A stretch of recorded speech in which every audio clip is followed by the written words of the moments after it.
आज के इस समारोह के मुख्य अतिथि भारत के माननीय उपराष्ट्रपति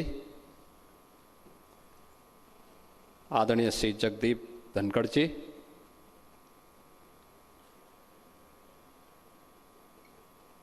डॉक्टर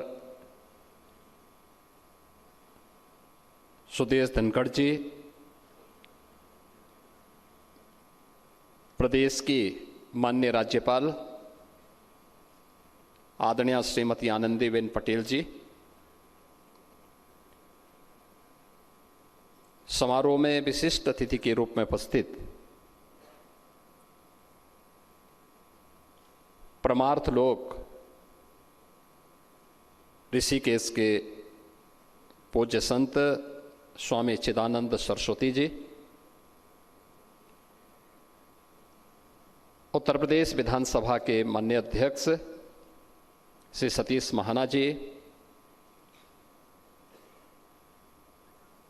उत्तर प्रदेश सरकार में मंत्रिमंडल के मेरे वरिष्ठ सहयोगी उप मुख्यमंत्री श्री केशव प्रसाद मौर्य जी, श्री ब्रजेश पाठक जी, पूर्व राज्यपाल सम्मान्य श्री कलराज मिश्र जी,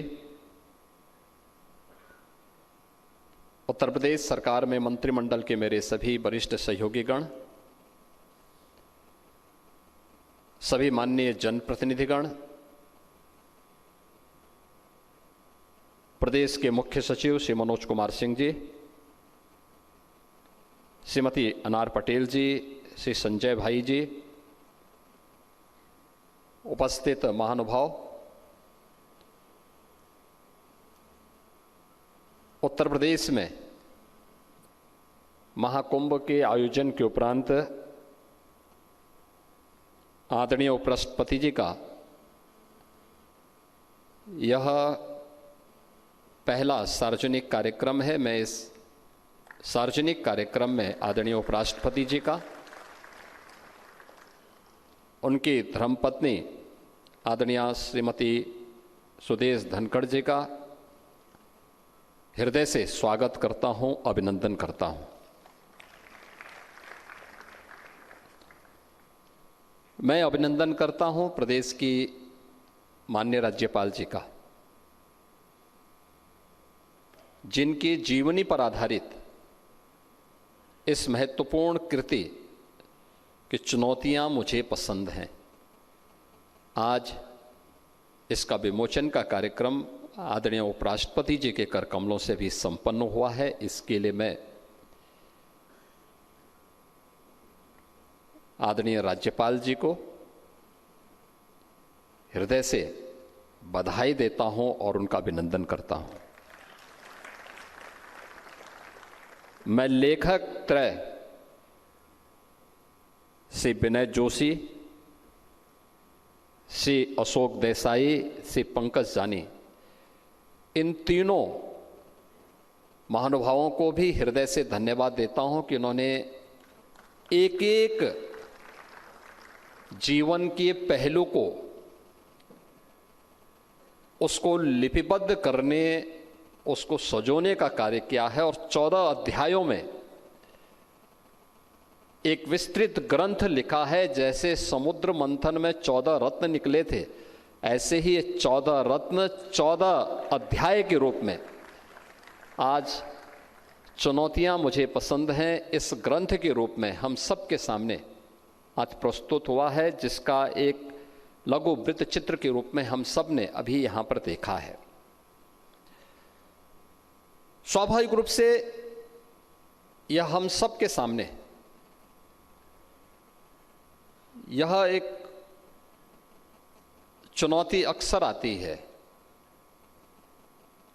और मुझे लगता है कि चुनौती नहीं है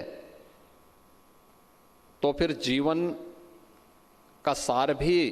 बेकार हो जाता है।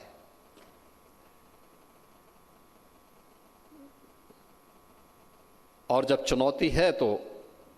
यह अक्सर सही बैठता है कि अवसर सबको मिलते हैं, लेकिन कुछ बिखर जाते हैं, कुछ निखर जाते हैं। निखरते वही हैं जो लोग चुनौती को स्वीकार करते हुए हंसते हंसते उसको गले लगा करके अपना मार्ग प्रशस्त करते हैं, और बिखरते वही हैं जो चुनौती से पलायन करते हैं। चुनौती से पलायन ये अपने आप में बिखरने का एक मार्ग होता है, पतन का एक मार्ग होता है। और जो चुनौती को स्वीकार करते हुए मार्ग प्रशस्त करते हैं, वही निखर करके लोगों के लिए एक प्रेरणा बन जाते हैं। आदरणीय उपराष्ट्रपति जी के कर कमलों से विमोचन कीर्ति,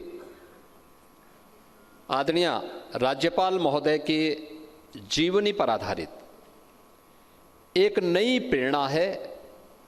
समाज के लिए, समाज के हर एक तबके के लिए। गुजरात के एक छोटे से गांव में एक सामान्य किसान परिवार में जन्म लेकर के शून्य से शिखर की इस यात्रा को तय करना, और वह भी किसी महिला के लिए, अत्यंत दुरूह कार्य है। याद करिए, किसी वैष्णव परिवार में, किसी किसान परिवार में कोई बेटी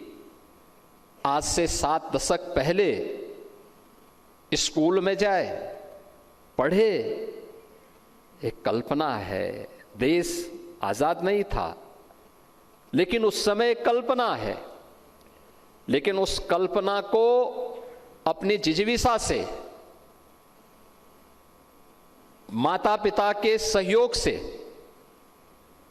उस चुनौती का सामना करते हुए आगे बढ़ी। मां बाप के संस्कार, उनका संघर्ष बच्चे को आगे बढ़ने के लिए प्रेरणा देता है, और अपने लक्ष्य को प्राप्त करने के लिए निरंतर संघर्ष करना है, निरंतर परिश्रम की पराकाष्ठा को लेकर के आगे बढ़ना है। यह जो भाव था, वह भाव उन्हें एक अपनी उच्चतम शिक्षा को प्राप्त करने के लिए एक शिक्षिका के रूप में, एक प्रधानाचार्य के रूप में विधानसभा और राज्यसभा के माननीय सदस्य के रूप में, गुजरात सरकार के मंत्री के रूप में, और फिर गुजरात की पहली मुख्यमंत्री के रूप में, और आज उत्तर प्रदेश जैसे देश के सबसे बड़े राज्यपाल के रूप में उनके यशस्वी कार्यकाल को, उनके कार्यक्रमों को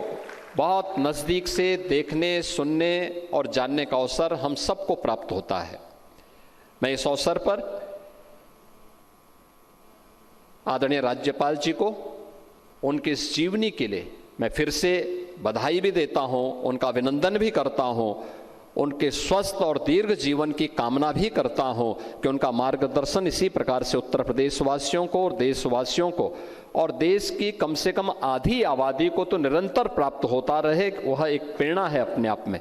और आज ये कृति स्वाभाविक रूप से लोगों के हाथों में जब जाएगी, अक्सर होता है हम शिखर को देखते हैं और ये मानते हैं कि शिखर से ही सब कुछ हो गया, लेकिन शिखर की नींव बनाने के लिए कितनी मेहनत की गई है, उस मेहनत को देखने का प्रयास नहीं करते हैं। और मुझे लगता है कृति गांव से निकल करके कैसे इस यात्रा को आगे बढ़ाया जा सकता है, यह जानने के लिए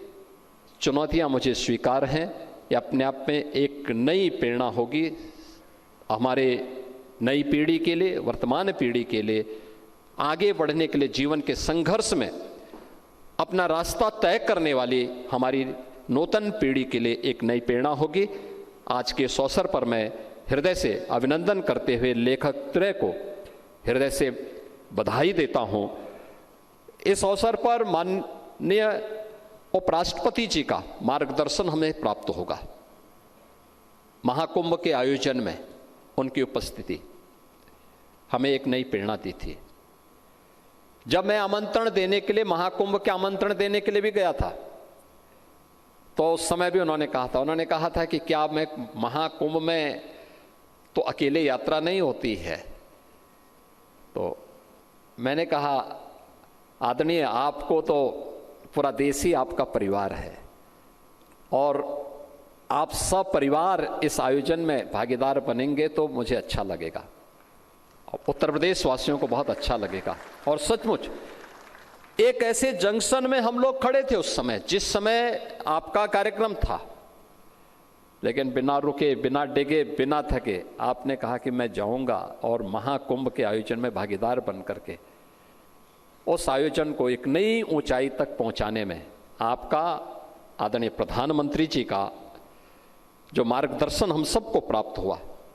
वह कुंभ की सफलता को वैश्विक स्तर तक पहुंचाने में एक निर्णायक भूमिका का निर्वहन किया। बीच में एक समय आपका थोड़ा स्वास्थ्य अनुकूल नहीं रहा, हम सब चिंतित थे, पूरा देश चिंतित था,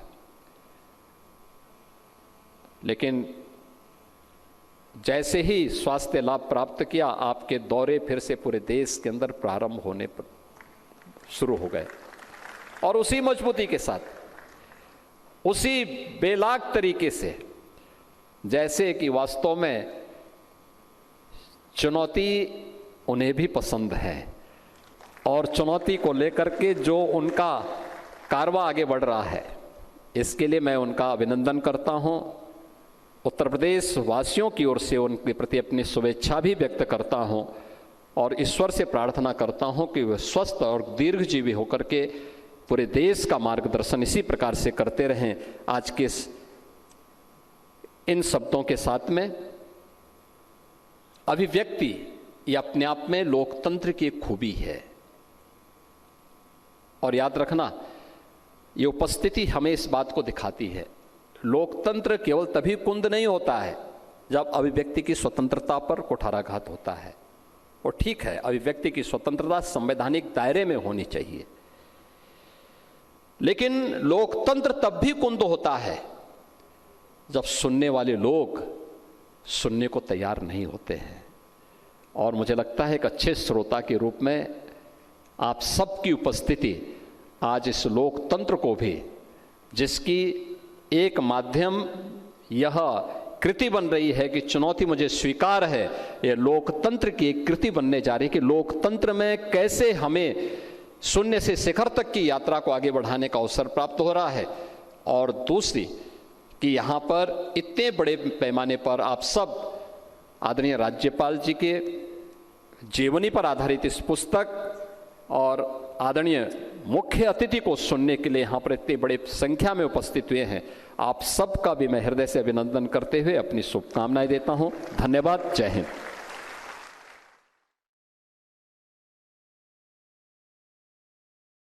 राजधानी लखनऊ में आयोजित कार्यक्रम में पुस्तक विमोचन कार्यक्रम से मुख्यमंत्री योगी आदित्यनाथ को सुन रहे थे आप, जहां उन्होंने उपराष्ट्रपति जगदीप धनखड़ का स्वागत किया और साथ ही राज्यपाल की पुस्तक का विमोचन कार्यक्रम में पुस्तक के मुख्य बातों को भी उन्होंने बताया है। न्यूज नेशन अब व्हाट्सएप पर खबरों की ताजा अपडेट के लिए न्यूज नेशन के इस QR कोड को स्कैन करें।